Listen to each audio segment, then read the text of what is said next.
Tudo bom, pessoal? Eu tenho recebido muitas histórias de pessoas que saíram dos Estados Unidos voluntariamente, pessoas que foram deportadas, pessoas que entraram com processos, alguns entraram com processo de asilo e é onde está dando maior quantidade de problemas. Então eu vou ler uma outra história aqui para vocês que eu recebi.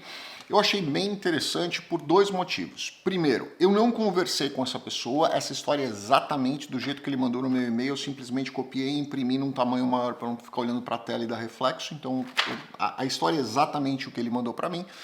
Só que aqui ele conta algumas coisas onde eu sou completamente contra, tá? E eu queria que vocês, obviamente, com respeito, porque ele veio contar essa história aqui com a intenção das pessoas entenderem que podem ter problemas, que podem ter riscos, quais são os riscos. Eu contei aqui atrás, há 2, 3 anos atrás, aí, uma história de uma moça, no qual, infelizmente, a filha dela acabou perdendo a vida, o marido dela também acabou perdendo a vida atravessando o Rio Grande. Eu lembrei dessa história aqui porque o menino aqui tem, se eu não me engano, 3 anos de idade. Graças a Deus não aconteceu nada com o menino, mas a gente sabe que tem um risco muito grande, né? Então eu quero contar essa história aqui para vocês e eu gostaria de ouvir a opinião de vocês com respeito, por favor, porque ele quis dividir isso aqui com a gente justamente para que as pessoas não cometessem o mesmo erro, certo?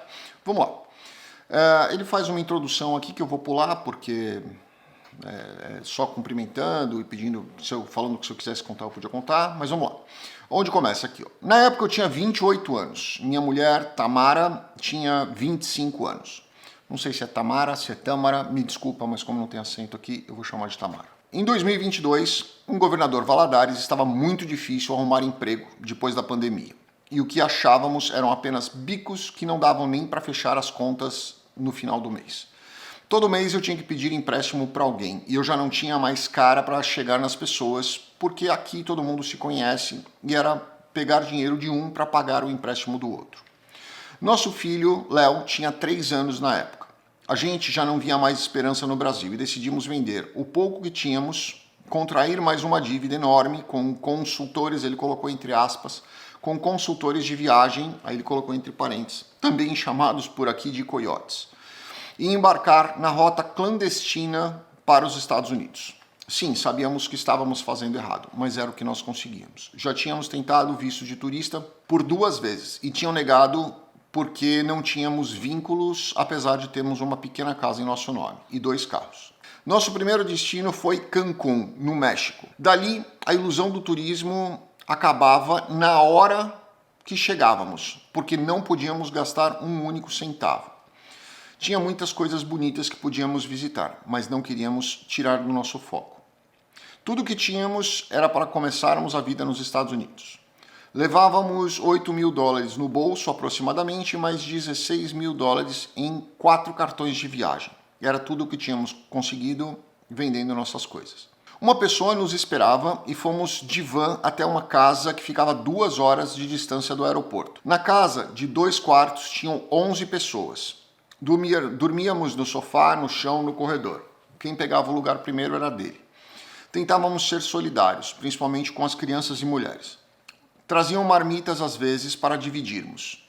E 3 dias depois, fomos para o norte em um ônibus velho, com outras pessoas que pareciam trabalhadores rurais mexicanos. Acho que era para confundir as autoridades. O tempo parecia não passar com aquele cheiro forte. Suor, comida já velha, calor. Muito calor. A água era contada em gotas para não desperdiçarmos nada. Chegamos à casa que parecia abandonada no meio do nada. O calor era sufocante de dia e à noite era um frio, muito frio. A comida acabou rapidamente. A prioridade era sempre o nosso filho. Eu comia uma vez por dia e minha mulher também. Enchíamos o estômago com água e pão e deixávamos o resto, que era mais importante, para o Léo. Mas o Léo também comia pouco e bebia o que tinha de água morna. No meio do caminho, os problemas só aumentavam, porque o Léo acordou uma noite queimando de febre. A cena que não sai da minha cabeça é a minha mulher sentada no chão, tentando enxergar a garganta do meu filho com a pequena luz que saía do celular dela. Ela tentava ver se havia algum tipo de infecção ou alguma coisa que a gente pudesse enxergar. Ele não conseguia engolir direito, então imaginávamos que era uma dor de garganta.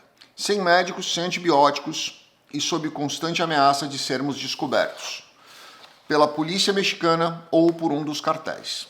Toda hora falavam para tomarmos cuidado com os cartéis. Eles eram muito violentos e poderiam nos tomar tudo aquilo que nós tínhamos.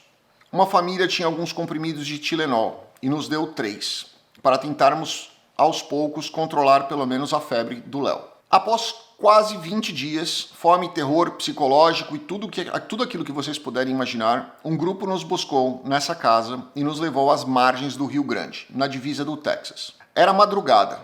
O coiote, um homem de poucas palavras, sempre olhava pra gente como se fosse nos abandonar a qualquer momento, como se fôssemos uma mercadoria. Ele podia simplesmente nos largar ali. Virou e falou: rápido, agora ou nunca. Quem não vier vai ficar para trás. O rio parecia calmo quando olhamos para ele. Quando colocamos o pé na água, sentimos que a correnteza enganava muito. A água corria com muita força. Não parecia, mas tinha força muito grande. Eu peguei o Léo no colo, pedi para minha mulher segurar no cinto da minha calça, muito firme, e fomos andando, aos poucos, com passos um atrás do outro. Chegamos na margem americana, molhados, cansados, mas estávamos vivos, e isso era o que importava. Olhávamos para trás e o coiote tinha desaparecido. Ele simplesmente nos largou ali e disse para seguirmos em frente. Estávamos lá, nós 3, mais um casal jovem e um rapaz, a nossa própria sorte. Caminhamos por uns 10 minutos, de repente surgiram do nada holofotes na nossa cara. Era a polícia de fronteira. Nos prenderam e nos levaram para o tal Corralón, chamada prisão para imigrantes. Fomos informados que nossa única possibilidade seria um pedido de asilo. Fizemos os formulários, assinamos o que colocaram nas nossas frentes, ficamos mais 6 dias presos e um dia, finalmente, conseguimos sair dali e viajar para Massachusetts. Ali eu achava que minha vida americana tinha começado. Parecia que tudo aquilo tinha ficado para trás e seria um novo momento. Eu tentava esquecer aquilo que a gente tinha passado. Era difícil. Eu consegui trabalho na construção civil. Com sol ou com neve. Eu carregava drywall, subia em andaimes, fazia de tudo um pouco, em troca de $100 por dia. Era pouco, mas estava começando e precisava pagar o aluguel do quarto, que dividia com a minha família, e a comida. Minha mulher começou a trabalhar no cleaning, limpeza, limpando casas americanas por $80. A rotina era pesada, mas ver o Léo recuperado, cada dia melhor, correndo e indo para a creche, fazia cada gota de suor valer a pena. Em novembro de 2025, eu saía para o trabalho quando 2 viaturas descaracterizadas do ICE fecharam o cerco no estacionamento do condomínio onde moramos. Não houve tempo para explicações. Apenas perguntaram o meu nome, pediram um documento. Eu apresentei. Não houve espaço nem para um abraço de despedida da minha família. Eles simplesmente me levaram. Minha mulher viu a cena da janela. Eu olhava para ela e via ela chorando. Me prenderam. Eu fiquei 70 dias trancado num centro de detenção para imigrantes. 70 dias de noites em claro, com comida fria, mal feita e a distância da minha família. Tamara, em Massachusetts, viu a renda da casa cair para menos da metade. O dinheiro do cleaning mal dava para pagar o aluguel e o sustento do Léo. Os custos de advogados, que pouco puderam fazer diante daquilo que estava na frente deles, ainda também corroíam o salário da minha esposa.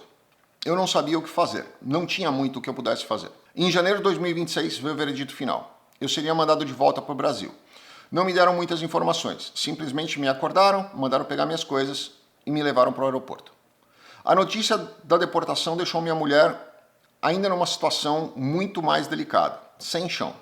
Ela estava sozinha em um país estrangeiro, com um filho de 6 anos naquele momento, sem estrutura financeira para se manter. Nosso sonho havia terminado.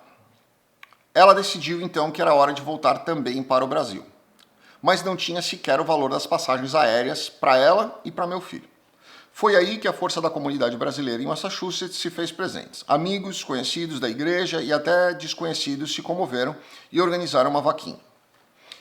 Depois de algum tempo, ela conseguiu voltar. Hoje, estamos juntos, cheios de mágoas, que ainda precisamos entender nos nossos corações, mas estamos unidos e de volta ao ponto de partida.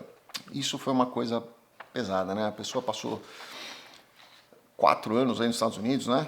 E voltou ao ponto em que ele estava, na verdade, sem o dinheiro que ele tinha quando ele saiu do Brasil, com as dívidas que ele deixou no Brasil e começando, eu não diria nem do zero, né? Ele está recomeçando do menos alguma coisa, porque nem a casa ele tem mais e nem o carro ele tem mais. Enfim. Bom, Daniel, se quiser contar essa história no seu canal, pode ser que ajude as pessoas a pensarem melhor nos conselhos que escutam por aí e não façam a loucura que fizemos somente hoje, percebo.